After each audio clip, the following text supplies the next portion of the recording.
All right, I'd like to welcome everybody back to the Acres of Diamonds podcast, where we have powerful conversations with interesting people. And I would like to welcome today's guest, Max Red. That is the color with two D's. Welcome, Max. Hey, it's good to be here. Glad to be with you, DJ. So before we dive into today's discussion, I want to give a quick background on Max. So Max is the Director of Learning and Development at PainTEQ, and he aims at creating easygoing and engaging training styles that translate effectively from classroom to boardroom. Max specializes in creating immersive learning experiences and mentoring managers at every career stage and empowering them to meet team goals while also navigating organizational growth. That sounds like quite the task there, Max. Yeah, yeah. When you put it out there like that and you like read it back, it's like, man, I do a lot every day. That's good. That's good. We need people like that doing a lot. So the first thing that I wanted to focus on, so when I was kind of doing some research prior to this podcast, I came across this term actualizing potential. And part of Acres of Diamonds and our belief, our core belief, is that every individual has inherent greatness within.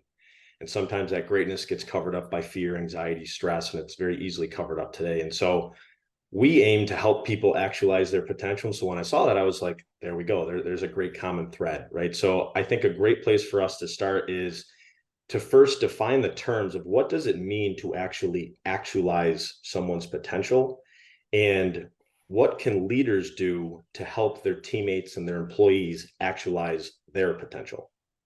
So I think that's the kind of age-old question, right? What can someone do and how can we be of value, right? I think one of the things that we really champion at PainTEQ is intentionality, and that's trying to come to work every day and focus on the things that are going to move the needle most, whether that's working through a project or even the meetings that you show up to, or whatever it is. Just be intentional about how you spend your time. And I think when you talk about actualizing potential and really kind of what that means to me is, how am I consciously choosing to spend the development time that I have and the skill set that I have to make as much of an impact every day as possible. And for some people, that's a very clear-cut path, right? And there are people that are very driven, very much understand, like, how do I get there? Mm-hmm. And then you have a lot of other people that'll kind of come in and they don't know where to go. They don't know where like, I see all kinds where you have people that kind of come in and they don't know where to start with Mm-hmm. that. They don't know where to go from a career perspective, or even just, I mean, from a life perspective. I think a lot of people went into the pandemic thinking one thing about life and kind of came out of it thinking something really radically different. Mm-hmm. And so for me, a lot of it is just drilling down and trying to help people understand, hey, you've got something to give, and you may not yet know what that is today, but here's a starting place, right? You're coming to me to do this job and to help this company grow and to help us all get better. And there's something that you have that we can focus on developing, and we can build from there.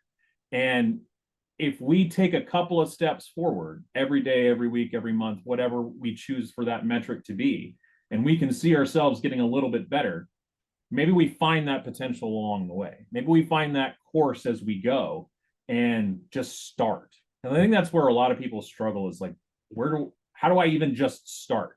Mm-hmm. And a good manager can come in and give you that starting place, right? They can give you that foundation of, here's where we're going to begin. Here's where this can go.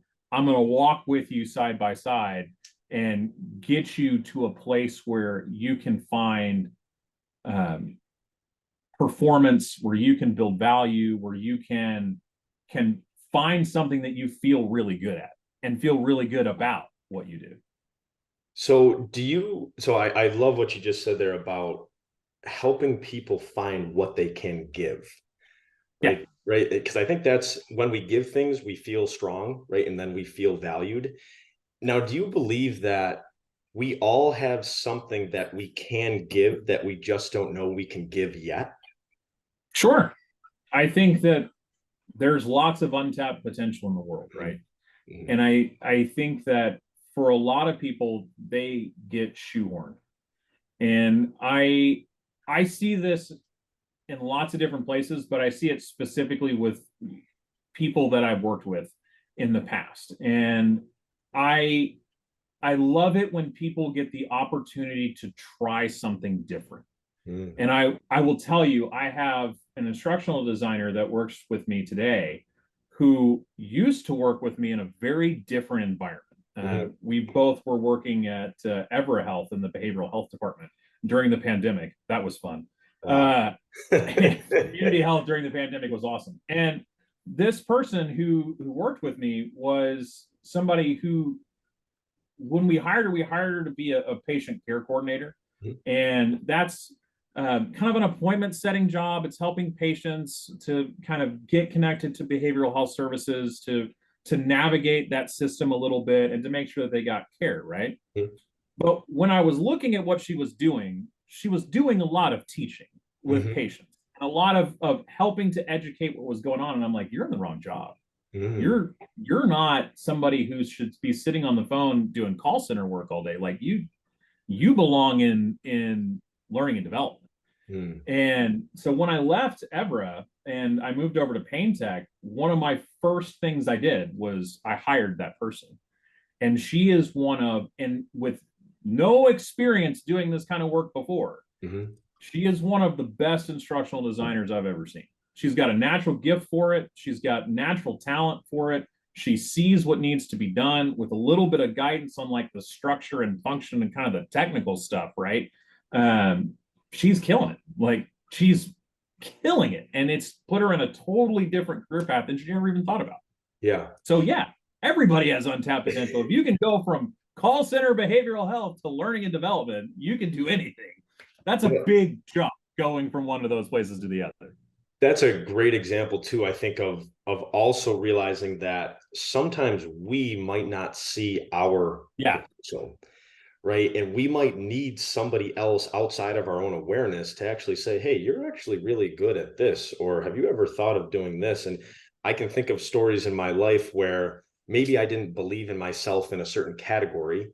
And then somebody else was like, yeah, but did you see how you did these things? And I was like, I didn't never really thought of it like that. Right. So what is it about our own awareness that we sometimes lack the vision that you think others may be able to see for us? I think that's a really profound question. And I mean, when I think about it, even in my own life, I would say fear is definitely a component of it. I would think most people have an inherent fear of failure, especially in areas like work, right? Mhm. Because when we are so dependent on the income that comes in from a job, right? And we get into a place where we're like, okay, I can do this one thing and I can continue to do this one thing. The paycheck still comes and I can still afford to feed my family, right? It gets really hard to step out of that comfort zone because so much is at stake, right? Mhm.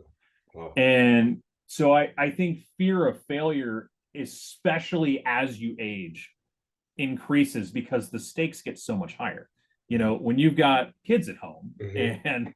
and somebody's got to make sure food gets on the table, it gets real hard to step outside of that. Mhm. And so then the next question is, okay, so where do you find it? Where do you find the courage and where do you find the the the gumption to kind of step outside and see it new and see a new way of doing things? And I think that's why a lot of this, especially during the pandemic, a lot of people did this out of necessity, is you find these creative avenues Mhm. where you can develop a skill in like a super low pressure way. My Mm. wife's a crafter. She loves crafting, right? She's extremely artistic and she's making these things. And I'm like, you could sell this stuff. Like, it's really good. Mhm. And you could go and do the Saturday morning market, craft fair, those kinds of things.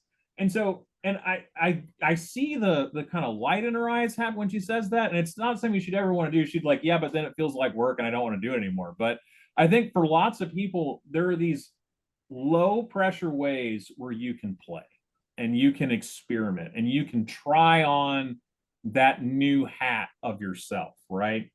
And find those small victories with your community, with your cohort, where you can try something new and find some success. Maybe it's you've always wanted to be a storyteller and you've always wanted to be somebody who is very gifted in the communicative arts, right? And so it can be as something as simple as like, yeah, I'll DM the next D&D campaign. Sure, why not? Mhm. And just try a failure is possible and it's fine environment. And I think the more little wins you got with that, the better. Mm. When we talk about this for kids, it's a little bit different.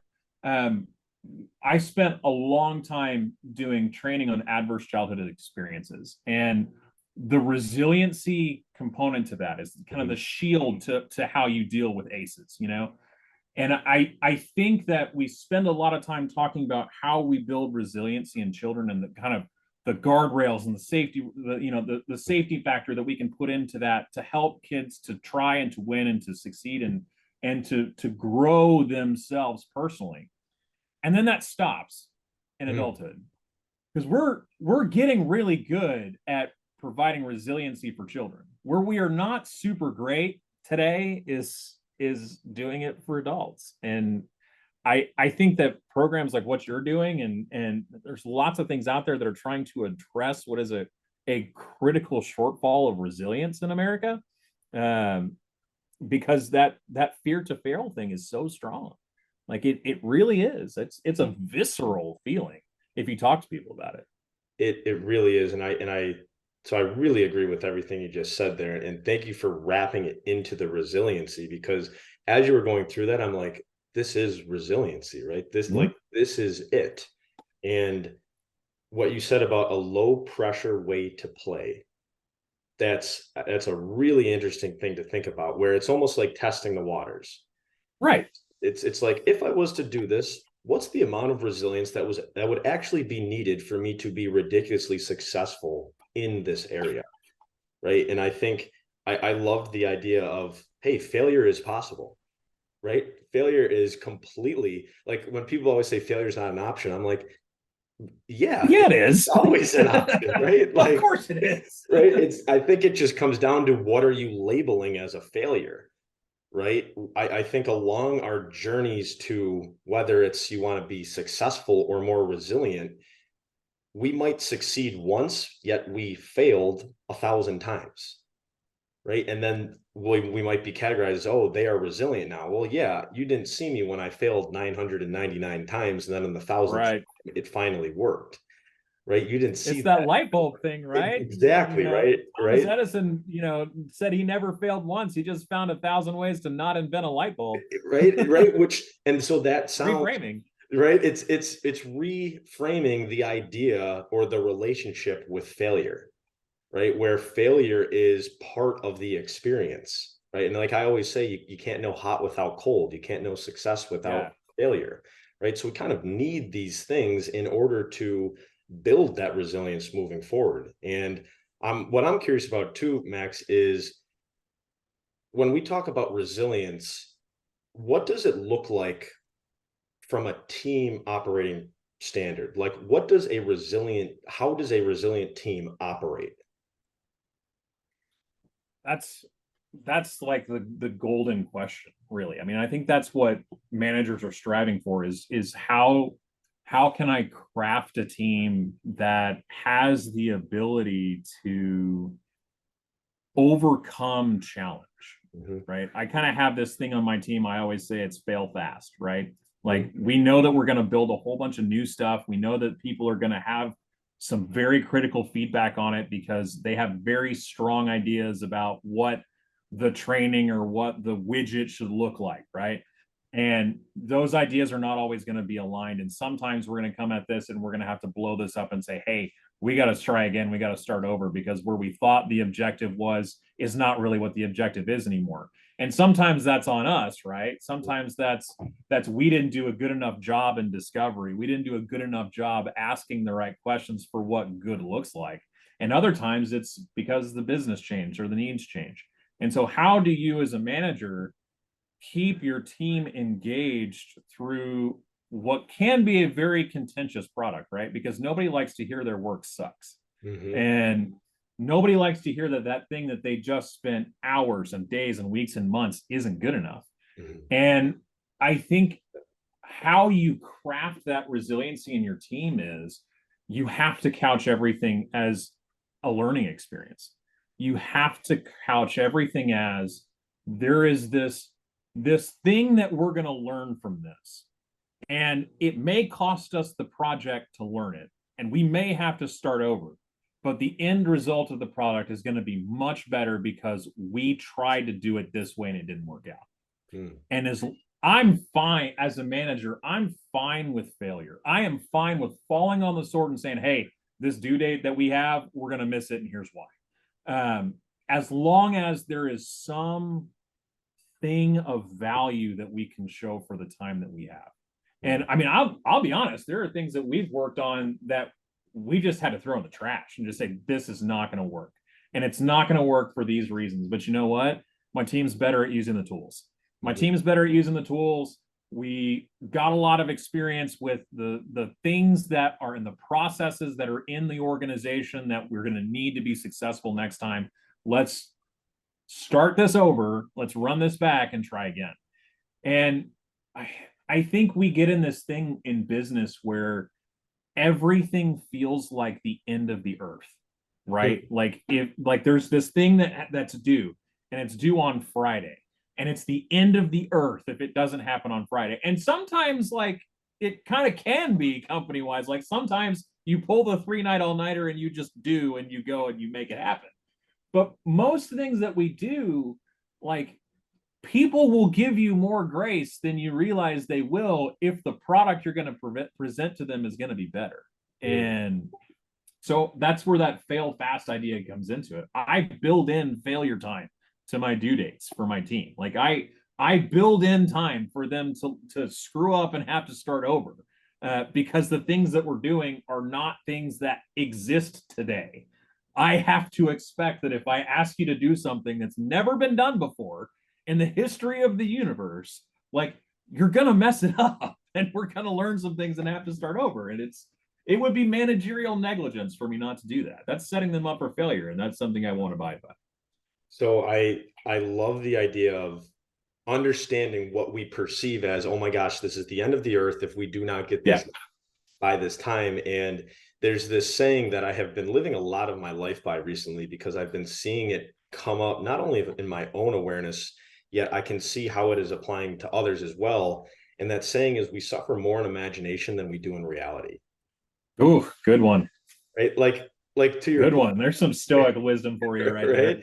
Right. It probably, and to your point, there might be some all-nighters, and that's what is needed to get this product to whoever or create this service. Yet that might be a 1 out of 100 shot, right? All the rest of them, it's like, hey, if we need an extra day and we communicate why we need that extra day, because we are failing fast, because we are learning and gaining this experience, typically we might get that cushion, right? And we might resolve that, right? I think when you look at things like that, if you are when you manage a project, right, you're managing it from multiple different levels. You're managing it from the people that are actually doing the work, but you're also managing the expect where the request comes from. And I think if you take the time, communicative, and some, I mean, I definitely have people that work with me who will say I am in some cases over communicative about what's happening, what we're doing, and where we are in the project. There's where people get upset is when it's a surprise, right? When it's a surprise that we're late on a deadline, when it's a surprise that we're this, and we are almost never late on a deadline. as a team, which I'm very proud of. But I think when we all are to be 6 weeks, there's no way this is getting done in this amount of time. We need to reevaluate this due date. Mm-hmm. Yeah, I think too, like one of the things that I love what you mentioned there was the surprise of if we are late, right? And I can remember being like on a college football team, and there was this one guy who was extremely disciplined, who was one of the captains of the team. It was when I was a freshman. And I remember he didn't come to a workout, and everybody was like, "Oh my God, where is he?" Like they literally thought he was like dead or gotten like a car accident, and like that was the persona he had created. Mm-hmm. And he was that consistent. And what ended up happening was he literally just slept in. And I remember him coming in and said, "I will do 100 push-ups for every single guy on this team. That was my fault." And the coaches were like, we got it, right? Like we understand what happened. He was extremely remorseful about it, right? And I think it's like a level of like our expectations, right? We have certain expectations with certain things, and it's also important to release those expectations sometimes, so then we don't psych ourselves out of the actual work that we're doing, right? Like that becomes fairly important. And so I think one of the things too that I wanted to hit on was, as we work with teams and as we start to improve our resilience within these teams and we fail fast and we build in failure time, which I love that term of building in failure time, how do we help people feel like they have a sense of belonging within the team? To me, it's helping people to understand that there is a mutual ownership, right? Like this project isn't just about us giving you work. It's about your opportunity to learn and grow and develop. And so if you every project that you give to somebody as a manager is a learning opportunity. And so I think one, if you're a manager and you're not having one-on-ones with your team members, like you need to start like today. Because a lot of the learning that's going to happen for an individual isn't just on the projects. They're going to do the learning work on the project, but they're going to do the processing time in that one-on-one. And so if you look at like, hey, what did we learn in this project? Like, what did you take away from this experience, right? Like we gave you this work to go do, and you did it, and you did a great job. That's one side of that equation, right? Every conversation that I have with my team needs to be development focused in some way. And so it's not just about what you gave to us, right? You gave this work product to us. What I care about, what I want to know about is, what did you learn about your skills, or what new thing did you take away in your ability as a result of doing this process? And then how can that help you going forward? I am not naive enough to think that I am going to have my staff forever, right? I walk in the door knowing that I have them for a finite amount of time. And my job is not just to make sure that the work gets done, because that is my chief priority, to get the work done. But my job is also to help make sure that they are getting what they need to be successful for what comes next for them.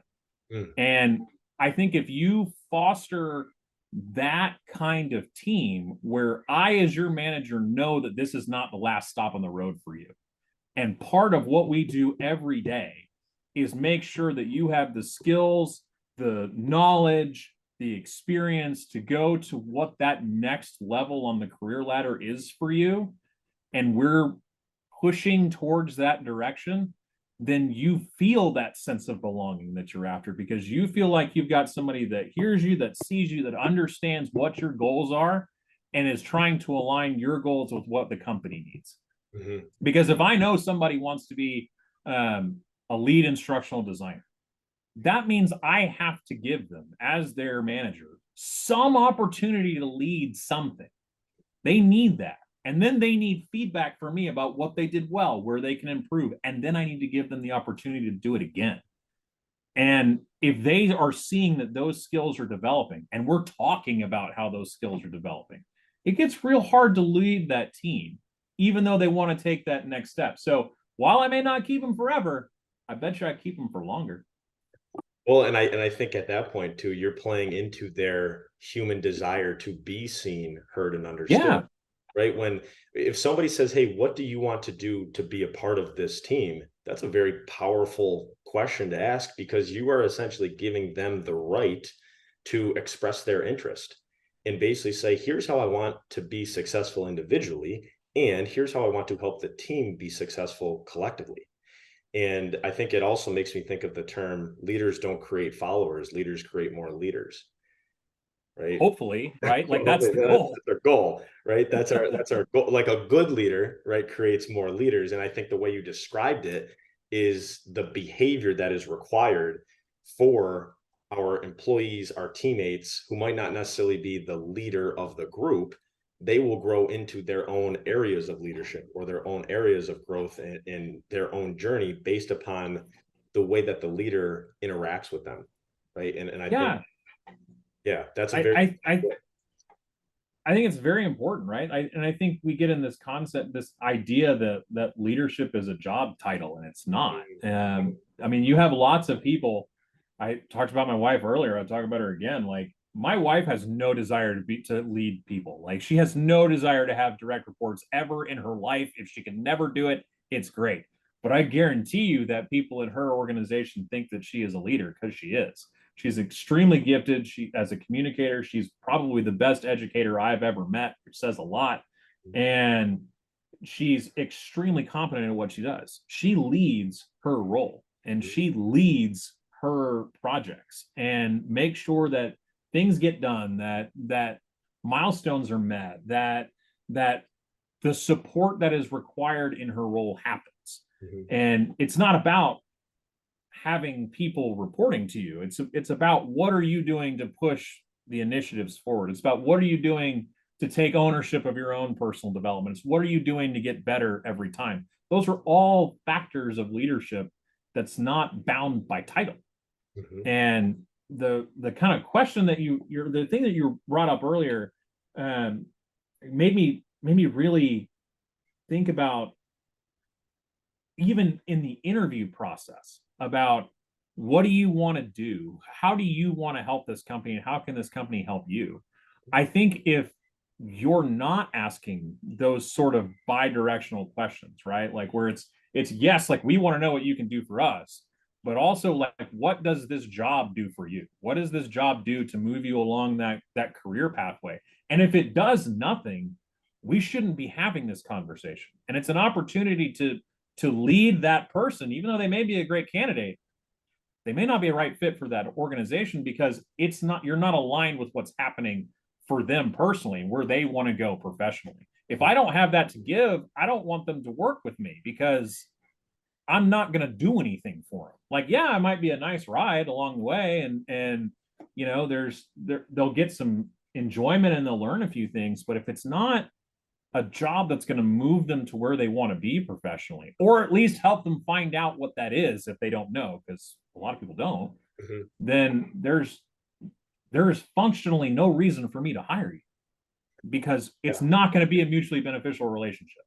That's interesting to think about because you brought up the term mutual ownership. And I've never heard those two words used together. And now they make total sense Yeah, when you think about it, because it's like, I love the saying, business is really just people helping other people. true. Right. And so we want to make sure that the people who are in charge of helping our market, the other people, they are actually inspired to actually want to help those people. Right. Like I feel like so many of us, we stay in a job or a situation because we're familiar with it. Yep. And it might not necessarily, like I've heard of this saying, it fills your bank account, but it empties your soul. Right. Like that's kind Boy, of have I had that job. right. Right. That's a painful thing to truly think about, right? It's keeping you, it's giving you something from a financial security standpoint, yet it's also taking something away from you. Right. And I think the way that you kind of framed it of, hey, we're going to give you something to this job, whether it's money or whether it's certain projects or certain tasks or certain roles and responsibilities. Yet at the same time, you're going to give us something as well, right? You're going to be the one in that role fulfilling that. And so I think it's a very respectful relationship when you phrase it like that. And being a leader who can phrase it like that, I think that's how you essentially create a resilient team, right? Because the more inspired I am at my job, the more I'm going to want to withstand challenge, right? The Right. more I'm going to want to actually take a couple punches and keep going, because I know I'm part of a greater picture. I know I'm part of larger success here. I'm willing to get beat up a little bit because it's more important to me, right? And so I think one last area that I want to hit on is meeting people where they are. And so I think this kind of Yeah. collapses everything into what we've been talking about of actualizing potential, resilience, sense of belonging. So what are some of the strategies that you have used personally to essentially meet people where they are? I I love this question. And I love this idea too, because it's something that when I think about my leadership journey and also just my learning and development journey, there's one kind of program that really stuck with me for forever. And I brought it to PainTEQ recently because I really believe in it. I am like a diehard situational leadership guy, Mm-hmm. right? I love situational leadership. It's one of my favorite tools. I use it every day. I use it with my team, and they laugh at me because I'm like, you feeling a little R1 today? Like where are we? You know, and so situational leadership, just the principle of that is leading people where they are, right? And so I as a manager need to understand your ability and your willingness to do the task that I'm giving to you, right? It's a very task oriented model. It's leading people for a job, right? For a specific task. And I think that's a trap that managers fall into a lot, where you've got real high performers that work for you, and then you'll drop something in their lap that they've never done before, never heard about, or never seen before. And there is this sort of natural assumption that, well, they're great at everything, they're going to be great at this too. And that's not always the case. I mean, yeah, you get those high performers that will just figure things out sometimes, but you're causing unneeded stress and anxiety in that person. Where if you would meet them where they are for this task and say, hey, listen, I know that you've never done this before, so let's start and walk through, like, what does this look like? What does good look like? Where do we start? Where do we go? Who can you go to for support? And we give them the scaffolding to be successful, to become the rock star we know they're going to be at the job, because maybe they're rock stars at everything, but they didn't start out that way. Mm-hmm. Then it's great, but it works. It makes you feel like you don't disappear as a leader. But at the same time, if you have people that are coming in, they're very anxious about doing something. Like, I need to acknowledge that. I need to say, hey, I get that this is a scary thing that you've never done before, and I've never asked you to do anything remotely like this. Mm-hmm. Let's talk about how we start. Let's talk about where to go. And so sometimes I, as a leader, need to give more concrete direction. And I need to sit with them, and I need to drive that conversation, and I need to drive that project a little bit more until they get comfortable and they get to a place where they feel like they can do it. Mm-hmm. I love the idea in situational leadership of performing at a sustained acceptable level, right? Like, when do I get to sustained acceptable, right? Like, what does that look like, and what does that mean? And do I, as a leader, have a clear understanding of what performance is for the task? Because I can't lead somebody if I don't know what good looks like, right? Like, if I don't know what the goal is and I don't know where I'm driving somebody to, how on earth am I supposed to tell them where I get there when they get there? And so meeting people where they are starts with having a very, very clear understanding of where they're supposed to get to, Mm-hmm. so that I can start that journey and take them from A to B and meet them where they are at each step of that process, from unwilling, unready, anxious, whatever it is, able and willing, and performing at that sustained acceptable level. And what I do along the way is going to change as they build confidence, as they build knowledge, as they build ability to be able to do these things. I have to be chameleon like, and I have to change what I'm doing every step of the way so that they get what they need from me at that stage of development for that task. Mm-hmm. And if I don't do that, for every task, then I run the risk of one of two things, right? I run the risk of over leading or under leading, and they're both bad. Mm-hmm. That sounds like the leader has to be very adaptable amongst their own, Extremely. amongst the people they're leading's growth, right? Because it's almost like I got to tune back or I got to tune up a little bit, right? So we have to be flexible, dependent upon the people that we're leading and where they currently are and where they are amongst that journey to where they want to go. Yeah. And not only that, I have to actively assess where they are. Mm-hmm. And I have to do that right. That's the hard part. It's not only do I have to assess it, I have to assess correctly. Yep. And that's challenging, right? Because, people will do the same thing for radically different reasons, and so you have to learn a bit about the people that work for you, right? Like you have to learn what their tendencies are. You have to learn, like, what does it look like when they're confused? What does it look like when they don't want to do it? Do those look the same? How do I ask the next question of like, which one is it? And so you can't be a leader and be quiet. Like that's the thing that I have found is you can't be a leader and be quiet until it's time to be. There are times where you need to shut up and listen, but you can't be a leader without asking the right questions. And you can't be a leader without the willingness to hear the answers to the questions that you ask, even when they're uncomfortable. That is a powerful way to really encapsulate the flexibility, right? And to really define how a leader can make a mid-course correction, even when they weren't necessarily ready to do it, right? Or they needed to do it to meet that person wherever they were. And I think too, in the beginning, when you were talking about outlining the scaffolding, right? And like in my head, what that made me think of was we're defining the terms, right? We are defining, like, I'm gonna explain to you what is going on. I'm going to point you in this direction. Here's the terms. Here's the guidelines.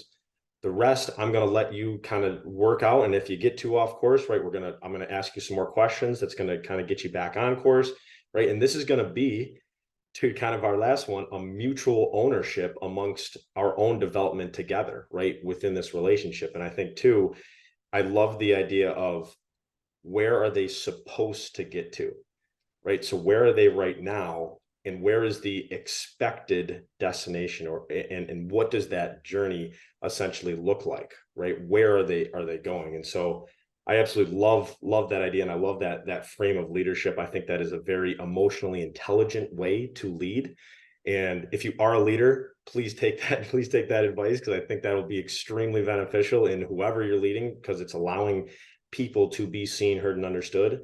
And that's ultimately what we truly want. So Max, one more question I want to ask you. I love to end each session with this powerful question. What do you want to be remembered for? Kindness. I want to be remembered as being a kind human being. Kindness is powerful. Love that. I think I have been the beneficiary of a lot of kindness in my life. And I hope that I return that tenfold, because it meant a lot to me in a lot of really important times. I got a lot of kindness. That's powerful. Yeah, it's often something, when other people give us kindness, I think we want to give it back too, right? We want to that. Yeah, and it sucks when it's a surprise, right? Like kindness doesn't need to be a surprise. It should be the expectation. And I hope that we can become a more kind society one day, because it shouldn't be the exception. It should be the rule. Kindness doesn't need to be a surprise. I love that. We can put that on a t-shirt, Max. There we go.